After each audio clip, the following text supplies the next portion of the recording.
What drew me to nursing was probably my father, to be honest, because he was the one that booked me into university. I was off gallivanting around the world.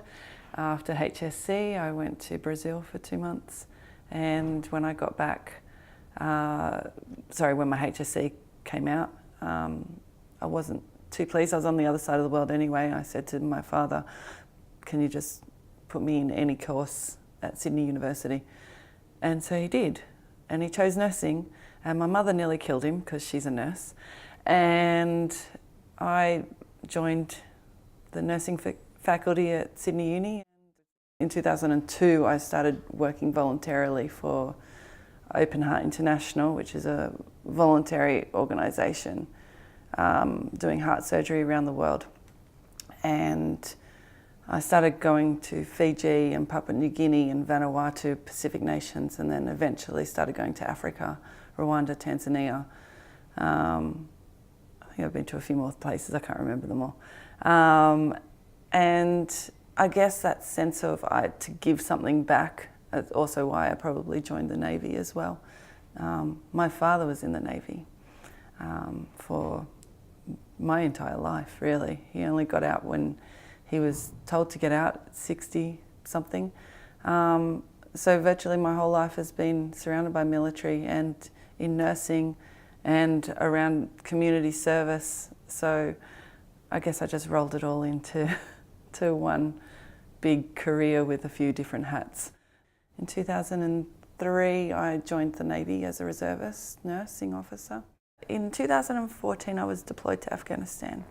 I had a lot of nursing friends who had already been to Afghanistan, a lot of doctor friends who had been, and I really wanted to go. I felt the need to be involved. I knew it was a war zone, but it didn't occur to me that I would be in any danger. I just wanted to go. So I put in my expression of interest, and at the end of 2013, and so by the beginning of 2014, I was notified that I was successful. There was 15 medical and nursing staff from around Australia, all 3 forces, who were given the opportunity, I guess, to go to Afghanistan in 2 different rotations. So I was on the first rotation. We left in April 2014, just before Easter, and we ended up being part of an embedded group of personnel in the Australian camp in Kandahar, and then embedding again in the Role 3 NATO hospital in Kandahar. At the time it was run by the American Navy, so I felt very secure. I was with my own people. We had 2 Navy nurses, an Air Force nurse, a Army nurse, and 3 Air Force doctors with us. There were an anaesthetist, a surgeon, and a emergency physician, and the nurses were 2 ICU nurses and 2 theatre nurses, and the 7 of us basically became part of the team for the Kilo rotation, which was the rotation of the Americans that came through, and we went on their rosters and did what they did. It was a crazy different experience. That the hospital there had everything you could possibly imagine and everything you wanted to have. You know, I love operating theatres, obviously, so it had everything that I could possibly ever dream of. All the suction, the lights, the temperature controls. There was 3.5 operating theatres. There was 2 CT scanners. So more than we could ever have on any of our ships, more than we have in our field hospitals. It was just phenomenal, really. And you're thrown into virtually a first world hospital in the middle of a war zone. A typical day in 2014, when I was there, was relatively quiet. We spent most of our time doing appendixes, and it sounds silly because we were in the middle of a war zone, but by by 2014, the rules had changed, the rules of engagement had changed. We weren't seeing the mass injuries that we had seen in previous years. We were now seeing the regular everyday stuff, and we were seeing random injuries. Every day we operated, but we weren't necessarily operating on traumatic injuries. There was days, Mother's Day in 2014, there was a bus that was hit by an IED. We received 50 patients in one day. We didn't operate on all of them, we operated on a handful of them. They all came through the ED. It was all hands on deck. We had 4 teams running in the emergency department, and everybody had a job to do. And if you didn't have a job to do, you were given a job to do. And even though I'm a theatre nurse, I was there ready to put on tourniquets, ready to stop mass hemorrhage. And if that didn't happen, if that wasn't the case, if I didn't need to be there, I'd take the patient to the CT scanner and make sure that they were, and follow them through to whether they get a bed in ICU or bed in the ward, take them and then go back to the emergency department and see the next patient. And that continued for quite a number of hours, seeing all those patients. And then after that, we went into the operating theatre and operated on the people that we needed to operate on. There was no one that was a category A, so the most significant category of patient that you can get. There was no one of that, so we were very grateful, very lucky. So when they would come through, it was incredibly ordered chaos. Anyone who's not required to be in that emergency bay has to stand behind the red line. So all that's in that bay is emergency doctor, a couple of techs, a couple of nurses, and one theatre nurse who's going to do tourniquet. Behind the line are the trauma surgeons, the radiographers, the pathologists, anyone else who needs to be there involved. So when that patient comes in and has their quick check, then we call people across the line to come in. And it's completely ordered chaos, and you have to, because if you can't get those beds in and out, and people are everywhere, and it's silent in there. Like you do your job not in silence, but compared to what you would think it would be like, you would think that there would be a lot of noise and a lot of chaos and people running everywhere, where it wasn't the case. You had a job to do. You knew what job you had to do. You did your job. And you did it quietly and efficiently, and you called people over if you needed them. And that's just the way it worked, and it worked really well. I was never really privy to what wars they were fighting outside of our compound. We were in a massive compound where we were relatively safe. The rocket attacks had virtually not stopped, but they weren't every day like they'd been in previous years. We were also there during the elections in 2014, so we thought that we were going to have a ramp up. We were there during Ramadan, which we also thought was going to be a ramp up, and things were just moving along very slowly, and it was almost like you got lulled into this false sense of security that everything was quiet, and then all of a sudden someone would get hit and, a chopper would crash, or, there would be an IED on the road, or someone would get shot in the leg, and then you just ramp back up again. And it was this continual ebb and flow of people getting injured, and we were very good friends with the Australians on our base, and most of them were fighting outside. And so it became this whole, I want to be busy, but I don't want to have injuries for our soldiers. And that's a massive conflict in your mind, like, I'm a theatre nurse, I need to operate, I need to fix people. I don't want to fix my own people, because that means they're getting injured. So the NATO Role 3 hospital was next to Kandahar airfield. It was right next door. The only times we saw the choppers arrive were on exercises, because most of the time we had to be standing at our at our desk, at our spot. So standing at the end of the bed in the emergency department waiting for those patients to come in. Sometimes they had been patched up in the first point of call. So they might have had a bandage on their leg or on their head or something like that. But they generally weren't necessarily sedated as such, they'd just come through as is. We had an Afghani patient who had a bandage around his head, was chatting on his mobile phone. When we took the bandage off his head, he had brain matter coming down his head. Well, how is this guy even still alive and speaking? But we just took him to theatres and fixed him. But like, it's just, like they just whack something on and bandage his head and off you go. You know, you've got to get to the nearest possible place that can do neurosurgery. Then there's the ones that are literally scoop and run.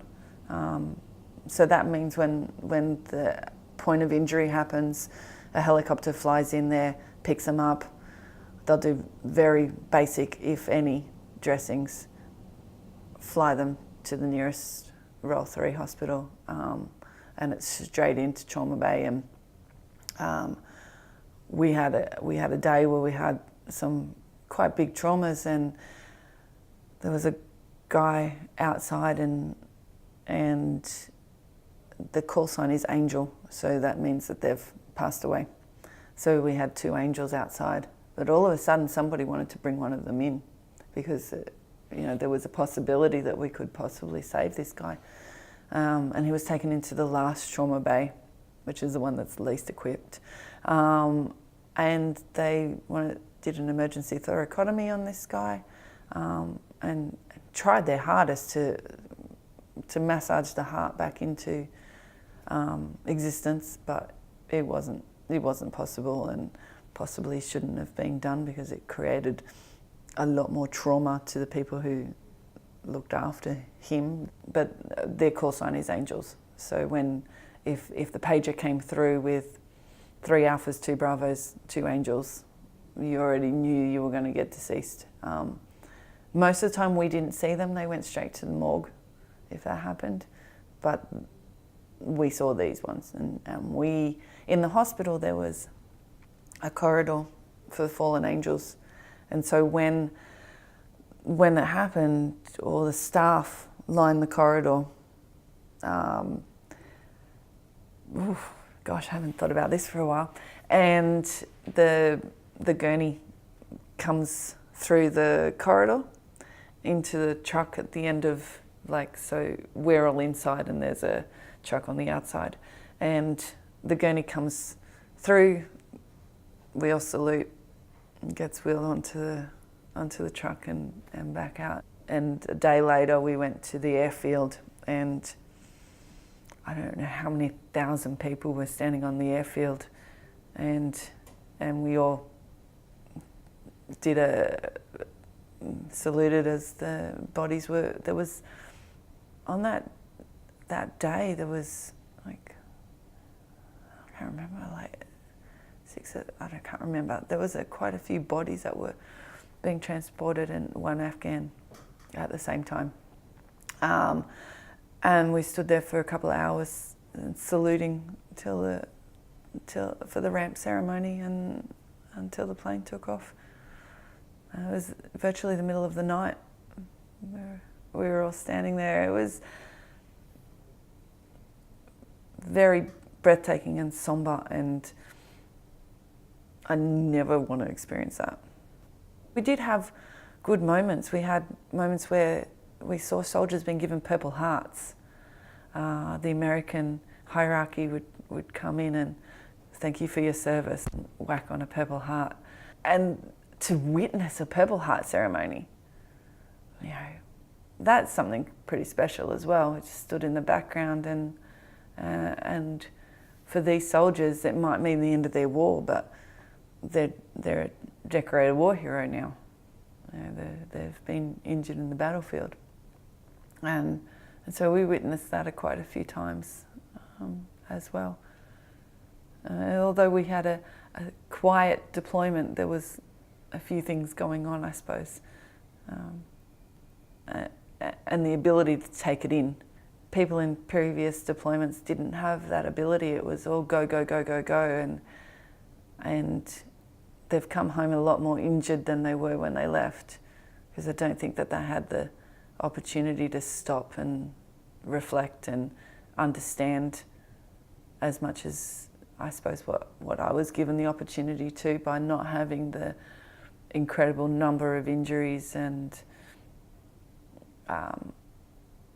you know, we just had the bursts, which might have been mentally easier to deal with. Physically, we could have just done it. We could have just kept going. But I think these days it's more the mental health that is precious to everybody, rather than their physical well-being. My deployment to Afghanistan was 4 months. The transition I found relatively easy. I think it's because I've worked in a lot of hospitals around the world, and I've never worked really with the same team more than once. So I've learnt to gel with other people quite quickly. It's just life. It's just how your life just becomes. There's nothing else really to do other than work, go to the gym, sleep and eat. You know, for us, we didn't have to go and fight a war as such. We just had to be there to support the war. And it was one of the things that was told to me, not early on, but as I was getting frustrated. And they're like, you know, we can't be here unless you're here. And I would say that to my colleagues, because we'd all get very frustrated that we were doing nothing. And I'd say, you know that if we weren't here, the war can't go on. And it gave them a sense of pride in their job, because we're an integral part of what was necessary to happen for fighting to continue, and you know, and for the war process to happen. Interesting take on it, but I guess it is kind of true. We can't go anywhere without each other. But I guess then on reflection of my time there, I had a great deployment. I do look at the world with rose-coloured glasses. I generally find the positive in pretty much everything. And I had a great time. I saw some really terribly awful things. I was involved in some things that I never want to be involved in again. But generally speaking, I had a good time. I made friends for life. I have another family in the US Navy. I did arts and crafts. I got fit. You know, it sounds like this utopian world. We just walked around and we had weapons by our side 24 hours a day, and wore a uniform, and I didn't necessarily fight for my country, but I supported the fighters for my country. And I always feel like I didn't do as much as the people before me did. And so I'm always like in careful consideration of what I say, because the people that went before me did a whole lot more than what I did. And so I don't want to downplay what they did by making my deployment sound easy. It wasn't necessarily easy, it's just that I see things in the world a lot differently to other people, and I see the opportunity rather than necessarily the devastation. And I looked at it as this amazing experience to see the worst but get the best out of trauma. And I can bring that home and put that into my hospital, and so everything was this learning experience, and wasn't always good vibes, but it wasn't the worst thing that I've ever done in my life either. It was probably one of the best things that I've ever done.